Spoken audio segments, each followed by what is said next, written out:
Okay, 8th grade history students. This is Coach Davis talking to you here. I know you may have Coach O'Donnell for your history class. You may have Miss Miller for your history class. But I'm the one that's going to be making this video here as we try to kind of continue our to learn about 8th grade world history before we go on to the 9th grade. Now, so we understand what's going on here. We've got this coronavirus stuff that's, you know, got us stuck at home. So the state of Alabama has issued several critical standards, things that they think that we should teach to you guys for the remainder of the school year. You probably understand the rest of the stuff. If you haven't, there's going to be announcements on Google Classroom, in my class, in your other classes, your English teachers, your math teachers. They're all going to be communicating with you about what's going on. So either way, though, what we're going to do is we're going to continue learning about 8th grade world history. We're going to hit these critical standards. And the way we're going to do that is you're going to have 3 assignments or 3 different ways to do this stuff. If you don't have internet access, obviously you wouldn't be seeing this video. So you have internet access. You're going to watch this lecture, me talk about the spread of Islamic civilization here. And then you're going to complete a web quest, which will be on Google Classroom. Now, throughout the rest of the 6-7 weeks that we do this, we are going to have 5 assignments that are going to be like this, where you'll have 5 videos and 5 different web quests. And it might be Coach O'Donnell giving you the video. It might be Miss Miller giving you the video. Just kind of be ready for that. Either way, that's what's going on. And I'll be talking on this particular video about the spread of Islamic civilization. So I hope you guys are doing okay, staying safe, whatever's going on with this coronavirus thing. There's a lot of information out there, so it's kind of, just hope you're enjoying your break too. Now, let's talk about the spread of Islamic civilization. What's going on with this? Let's kind of see a picture here. We got the crescent moon and the star, which is the modern day symbol of Islam that you will see on a lot of the nations who practice the Islamic religion in their nations. You'll see that on their flag a lot. And we've got a minaret, which is a part of the architecture on the mosques, which is basically a church for followers of Islam who are called Muslims. And we also got the moon in the back, so just kind of a cool picture there. Moving on. Standard 8.11. So when you guys were in class last, whether it was my class, Miss Miller's class, or Coach O'Donnell's, we were talking about Rome, and we were about to talk about the decline and fall of Rome, that massive empire that dominated the world for a long period of time. So we're moving on from that. We might have missed some information there. That's okay. We're gonna talk about 8.11 because we've already hit the major topics of that one, and this is one of those standards that the state of Alabama says is critical. So we've got to talk about it. It's not my choice to talk about this one or any of your other teachers. It's just what the state has told us that we need to do. So standard 8.11. What it says is that our goal is to describe early Islamic civilizations, including the development of religious, social, and political systems. So we're just going to look at the religion, how it affects the Islamic society, the Muslim society, and the governments that are associated with this religion as well. And so this is what we need to know here, just the basic things we need to know. We don't know the basic tenets of the Islamic faith, which just means the basic practices, what they believe, what they do on a regular basis, on a daily basis. Or if I say they, I'm not a Muslim, but if you are, that's fine. Again, this is just talking here as someone who doesn't practice the Islamic faith. When and where Islam was founded. So when in history this religion came into existence, and where in the world it came into existence. The influence of Islamic beliefs on Islamic civilization. So the civilization that emerges after this religion is founded. How did the beliefs affect it? The reasons why and ways in which Islam spread, and the impact of the spread of Islamic empire, the spread of the empire on the social, political, and economic institutions of the people of Asia, Europe, and North America. So right off the bat, we should be seeing already that this religion is going to have a major impact on the world, which obviously does. In world history, that's what we study, things that have a major impact on the world. What is Islam? Islam is the world's second largest religion, 1.8 billion followers. So that is about 24% of the total world's population. So a massive religion. In fact, it's the second largest, second most practiced religion in the world behind Christianity. So obviously has a major impact on our world. It is primarily practiced in the Middle East. 4.4 million Muslims in the United States. I forgot to put million up there, but that's what it's supposed to say, not 4.4. There's more than 4.4 Muslims in the United States. It's 4.4 million Muslims in the United States. People who practice Islam are called Muslims. And beginning in the 8630s, a group of people called Arabs Arabs created an Islamic empire. So that's just kind of some basic ideas of what Islam is. It's a major religion. It's founded by the Arabian people, named after the peninsula, which is located right here. This is the peninsula. It's called the Arabian Peninsula, which is why they're called Arabs. And eventually spread throughout the area that it's still mainly practiced throughout in the world. So you can see that right there. These countries that are dark green, 90 to 100% of these countries' populations practice Islam. So Islam is a major part of this part of the world. You guys probably have heard about this religion before. It's in our news constantly. It just so happens to be that this religion is also right here in the Middle East, is where some of our nation's enemies have been, the terrorist groups that have used this religion and kind of, what's the word I'm trying to look for here, manipulated it and turned it into something that really wasn't meant to be in the first place, to kind of wreak terror throughout our society and many other societies, especially those people that live there in the Middle East. But either way, we're just kind of looking at the impact here of this Islamic faith. All right. Oh, cool little curtain action. When and where in the world? So when and where is this stuff taking place? Islam is founded in 8600, so 600 years after Christianity is founded by Jesus Christ. And by 750 AD, the Arab people had conquered North Africa, the Persian Empire, and Spain. So I'm missing some words there. My apologies. Just made this slideshow a few minutes ago as quickly as I could. So I'll try to fix that later on. But either way, Islam's founded in the 8600s and has conquered a huge portion of the world by 750 AD. Islam was founded on the Arabian Peninsula. We just talked about that. Modern-day Saudi Arabia, in a small town called Mecca. The people who lived here were called Arabs, and they practiced a polytheistic religion, which means they worship more than one god before Islam is founded there. The Arabian Peninsula is primarily desert, and the Arabian people made money by trading and raising livestock. So just some stereotypical ideas of what this world looks like, or what this part of the world looks like. You guys have all seen the movie Aladdin. So the desert, camels, that's what the Arabian desert should probably remind you of immediately.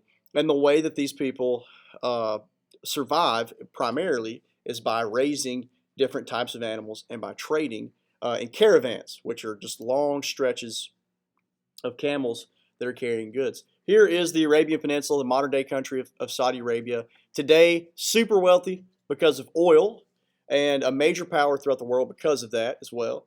And then here's Mecca, the site where Islam was founded and still a major religious site for the Islamic faith to this day. We'll talk about why.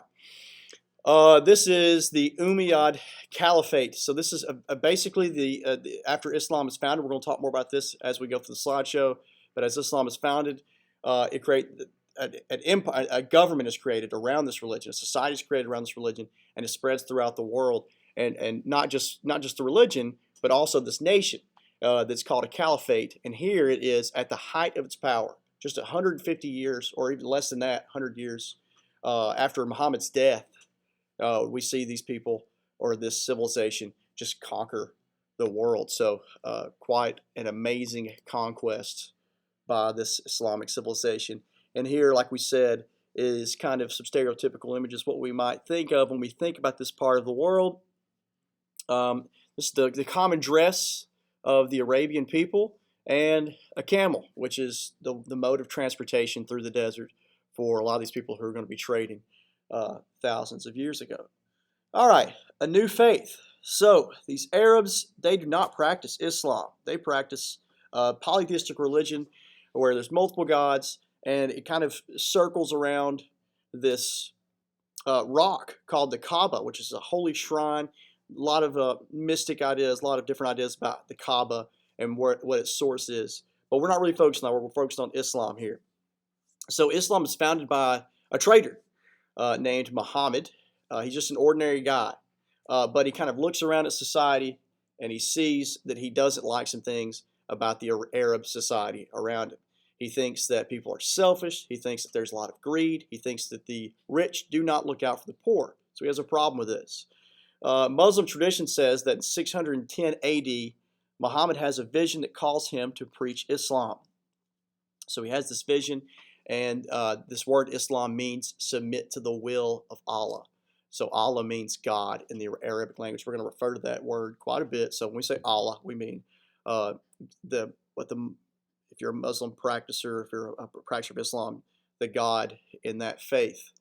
Muhammad's message was attractive to the poor in society, obviously, because he says, hey, the rich need to take care of the poor. He teaches that there is only one God and that all the people are equal in God's sight, and the rich should share their wealth with the poor. So he kind of looks around, he sees these problems, and then this vision that he has, it leads him to preach this message to the people of Mecca. And he does get quite a bit of followers at first, but he also ticks off the established rich people and the established religion in the society. Those polytheistic people, the status quo, the society that existed at that time, does not like Muhammad's message. So he's forced out of Mecca.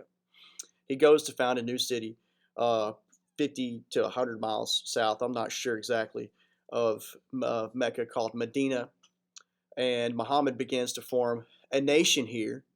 After he gets a lot more followers, he establishes laws based off these preachings that he's teaching. He unites the Arab tribes that are located in this area, and probably most importantly, he creates an army. With this army, he goes back to Mecca, the people that kicked him out of his hometown, and he conquers Mecca with this new military. In fact, they kind of just quit as soon as he walks in the city and say, you can have it. And by the time of his death, AD 632, he had conquered all of the Arabian Peninsula.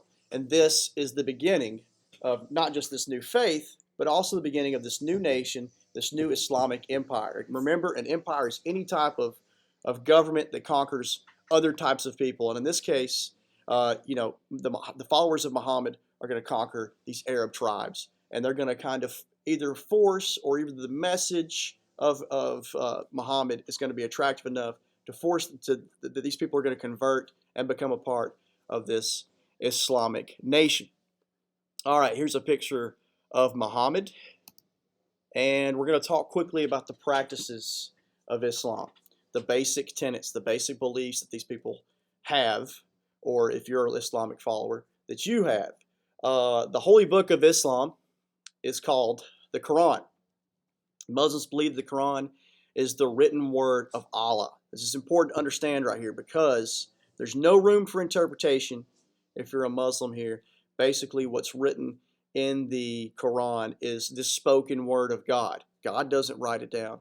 Muhammad actually is the one who's given this message, given the spoken word of God, and then other people write it down throughout his lifetime or following his lifetime. The Quran instructs followers to be honest, kind, fair, to respect their parents, and it forbids lying, murder, and stealing. So a lot of you guys might struggle with the followings of the Quran. It also instructs followers to follow, just kidding, by the way, just kidding. It also instructs followers to follow the five rules called the 5 pillars of Islam. They are belief, charity, fasting, prayer, and pilgrimage. And we could get into a really deep detail about these practices, but we're not going to. We're just going to kind of talk about 2 of them, which is pilgrimage and prayer. The prayer of the Islamic faith is very passionate, very intimate, and it's something that's very visible. What I mean by that is you've probably seen it in popular media, whether that's on TV or in movies. Basically, Muslims lay down a prayer rug 5 times a day. They face Mecca and they pray on their knees and recite a specific prayer where they basically either sing it out loud or say it out loud as they face Mecca. They have to do this 5 times a day. So actually, their life stops 5 times a day. The activities of the daily life quit, and they carry out this activity. And the other one we're going to talk about is the Hajj, which is they must travel. Right here is where I'm reading this. They must travel to Mecca once in their life, regardless of their station in life. So regardless of where they live or how much money they have, they must make this religious journey to this pilgrimage, this religious journey to Mecca, this holy city where the Kaaba is located and where Muhammad founded the religion. So Muslims do have places of worship. It's important we need to know this. They're called mosques, and they are at the center of the Muslim community. We're about to show you a picture of the most famous mosque. This is the mosque located in Mecca, where if you're a Muslim, which is a follower of Islam, or an Islamic adherent, so you're someone who practices religion, you're going to make this religious journey once in your life. That's the requirement. You have to go once in your life, if it is possible. And you can see all these little white shirts here. These are people who are praying to the center right here. This is the Kaaba, the shrine, the holy shrine that goes all the way back before Islam to the Arabian people that live in this location. So the goal here is to get as close to the Kaaba as you can, and there are this is actually the largest gathering of people on the planet. So basically, this pilgrimage that's required has is led to this right here, which is this massive horde of people who come here and worship Muhammad and worship Allah once in their lifetime. In fact, in 2017, the number of people that attended the pilgrimage or came to the mosque here was 2,353,122. So just an amazing gathering of human beings there. Spread of Islam. So we've talked about the Islamic faith. We've talked about the basic practices. Now, this is one of those things that we've got to talk about that's very important, which is how and the spread of Islam. We're going to talk about how and why this occurs as well. So after Muhammad creates his nation of Arabs, unites them under laws and a society, they begin to conquer territory and expand the Islamic faith throughout the world. This continues after his death. So, by his death, he has the entire Arabian Peninsula. Then he passes, and people kind of continue. We're not going to get into the details of how this happens, but different people come along and continue the spirit and the government that was founded by Muhammad, and specifically founded around the religion of Islam. By 750 AD, the Umayyad Caliphate, the one I showed you earlier. In fact, I can click on it real fast just to go back here, and so we can see that. The Umayyad Caliphate is the largest empire in the world. So the Roman Empire is faded at this point. The Persian Empire of the East is faded at this point. And the Muslims are on the rise here. The empires that followed sometimes grew larger, sometimes they grew smaller. That's not really accurate. Most of the time they grow smaller. The Islamic territory is going to get smaller as time goes. They do have different names, the Abbasids, the Ottomans. We don't care about all that. But they all practice this religion of Islam, and they're all going to base their ideas and their society around the ideas of Allah and Muhammad. And this continues. Basically, this powerful nation continues up until 1400 AD. And some of you guys who are really smart might be thinking, that's the time of the Crusades, a time period that we're going to talk about later. It is a critical standard where the Western Europe comes into contact and fights wars, the Christian war, basically, versus a Muslim war. So you have the two forces of Islam and Christianity battling it out in 1400 AD. And it's going to kind of squash the spread of Islam. Islam no longer spreads throughout the world as it does up until that point. The spread of government and religion at some point So this spread of Islam, this nation and this religion, dominates all of the following regions: North Africa, Southwest Asia, India, even Spain, and a very large part of Eastern Europe is also going to be dominated at some point by Islam. So how and why is this spread of Islam possible? How does it happen? First of all, military expansion. Just like the Romans and the other civilizations that we've talked about, much of the reason for the spread of this empire is going to be because of the ability to conquer people and submit them to your will with a strong military. Muslims believe it was their religious duty to spread Islam. The Arabian people were excellent horsemen and warriors. They used these skills as well as their religious inspiration to invade and conquer neighboring territory, and then even territory that wasn't neighboring, very far off territory. So again, I mentioned here excellent horsemen and warriors, which obviously those are skills that you'll have to fight. But imagine for a second, later on, the Romans that we talked about, they had this mercenary army. They're paid, and they kind of get lazy because the only motivation they have is money. These people right here that we're talking about, these first Muslims that are spreading their religion and their government, are going to be inspired by a religious belief, something that they believe is super important to not just themselves, but the betterment of mankind. So that's going to be their motivation. Very motivated group of people, especially early on in this early Islamic civilization. The second reason for the spread of Islam is going to be policy. The rules and laws created by Muhammad create order and stability in the Muslim world. This is very attractive to many people who are under the rules of Persian people to the east, and Romans, which is basically turns the name of the Byzantium, which we didn't study, but the Roman people to the north of the Arabian Peninsula. So those people they don't really want to be under the rule of these guys, these oppressive rulers. Maybe it's for selfish reasons. Maybe their class, their little area in life has not been treated very well. Maybe their religion's been persecuted, whatever. The Muslims offer a better deal to them, so they convert that way. And third, also probably equally as important as military expansion, is the trade that the Muslim world is going to have with other parts of the world. The trade is the primary economic activity in Islamic civilization. So these guys are going to be trading goods to and from different places throughout. And Muslims are going to also carry with them the word of Muhammad as they are doing this trading. So they're going to be spreading their religion.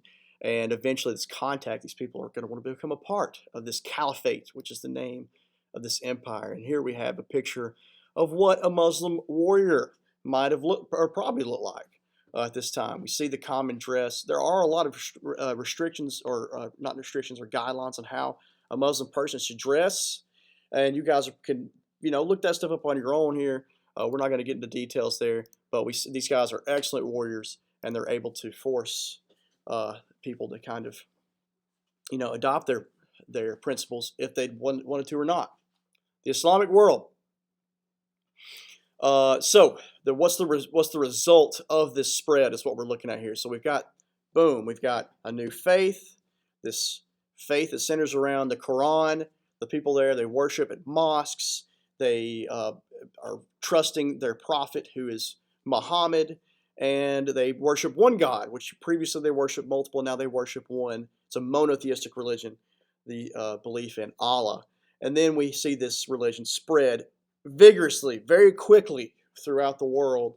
And then what is the result of this? What happens? What does this Muslim world look like? Well, Muslim expansion is actually probably a good thing for many of the inhabitants of these empires. Muslims dominate, so even though maybe you don't want to be conquered by Muslims, we kind of see this a lot. The Romans do it too. After you're conquered by a group of people, hey, maybe it's not so bad after all. Muslims dominate trade in Asia and Africa from AD 700s up until the 1400s. So imagine the power right there that these guys have. They dominate the trade coming all the way from India and China that's going into Europe right there. And because of this, they're going to get a lot of money. They're going to trade such goods as spices, which if we don't know what spices are, we put them on our food all the time, so we kind of take it for advantage of it. But if you're a European who's never had contact with Eastern spices, the things that make your food taste good, this is a valuable resource that's going to be paid a lot of money for. Precious gems, so things like rubies, diamonds, things like that, gold and cloth to and from India, Africa, Europe, and other parts of Asia. So this trade, they're going to be the ones that are dominating that. The language they speak, the Arabic language, is going to become the language of this trade. And because of this, the money they receive leads to a very healthy economy. This is where we're at here. They were able to create massive cities that become centers of learning and art all the way throughout this big old empire that we just looked at a few minutes ago. These cities are founded all the way from Iraq to Spain. Muslim cities such as Cordoba in Spain and Baghdad in Iraq, which Baghdad, ironically, is the place of warfare right now, where ISIS was and where we went to fought a war just recently, used to be places of religious tolerance and had massive libraries where scholars studied the works of the Greeks, Aristotle, Plato, Socrates that we've already studied.